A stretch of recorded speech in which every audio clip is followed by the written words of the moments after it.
ಎಲ್ಲರಿಗೂ ನಮಸ್ಕಾರ. ಕವಿ ಚಾಮರಸ. ಚಾಮರಸರು 1430 ಕನ್ನಡದ ಪ್ರಸಿದ್ಧ ಕವಿ.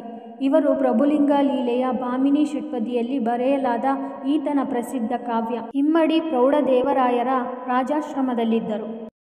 15ನೇ ಶತಮಾನದ ಕನ್ನಡ ಭಾಷೆಯ ವೀರಶೈವ ಕವಿಯಾಗಿದ್ದು 14ರಿಂದ 16ನೇ ಶತಮಾನದಲ್ಲಿ ದಕ್ಷಿಣ ಭಾರತದಲ್ಲಿ ಪ್ರಬಲ ಸಾಮ್ರಾಜ್ಯವಾಗಿದ್ದ ವಿಜಯನಗರ ಸಾಮ್ರಾಜ್ಯದ ಆಳ್ವಿಕೆಯಲ್ಲಿದ್ದ ಪ್ರಸಿದ್ಧ ಬ್ರಾಹ್ಮಣ ಕನ್ನಡ ಕವಿ ಕುಮಾರವ್ಯಾಸನ ಸಮಕಾಲೀನ ಮತ್ತು ಪ್ರತಿಸ್ಪರ್ಧಿಯಾಗಿದ್ದ ಚಾಮರಸನನ್ನು ರಾಜದೇವರಾಯ ಪೋಷಿಸಿದನು.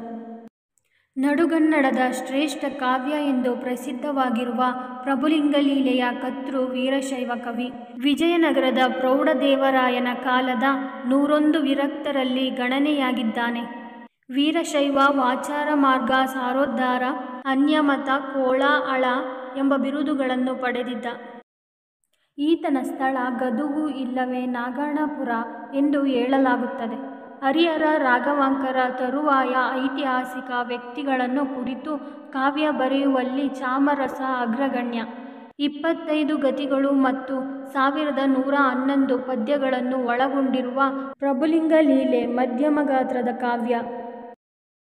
ಪ್ರಭುಲಿಂಗ ಲೀಲೆ ಎಂದರೆ ಪ್ರಭುವೇ ಲಿಂಗಲೀಲೆಯಲ್ಲಿ ಮರೆದಿದ್ದು ಎಂದು ಭಾವ ಬರುವಂತೆ ಹೆಸರಿಸಿ ಕಾವ್ಯದ ಉದ್ದಕ್ಕೂ ಅದೇ ರೀತಿ ಅಲ್ಲಮನ ಚರಿತ್ರೆಯನ್ನು ಕವಿ ಉಜ್ವಲವಾಗಿ ಚಿತ್ರಿಸಿದ್ದಾನೆ.